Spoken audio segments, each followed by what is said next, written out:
কেমনে পারো তোমরা নামাজ ছাড়া থাকতে? কেমনে সম্ভব? কি পরিমাণ অভিশপ্ত আমাদের জিন্দেগি হয়ে গেছে। মনে হয় যেন বিষয়টা এমন যে পাশের ঘরে আমার মুসলমান তার পাশের ঘরে এগরে জ্বালাইয়া ফেলতেছে, হত্যা করতেছে, আর এই পাশে হে মোবাইল টিপে। হের যদি জিজ্ঞান কিরে বেটা, বলবে যে আমারও তো মারছে,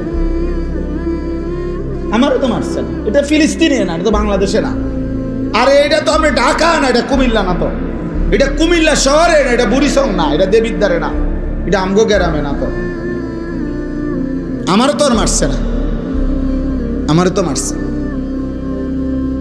হায় হায় হায়, বাবা মা আপনাদের বিবেক হবে কখন? সন্তান তোমাদের বিবেক হবে কখন?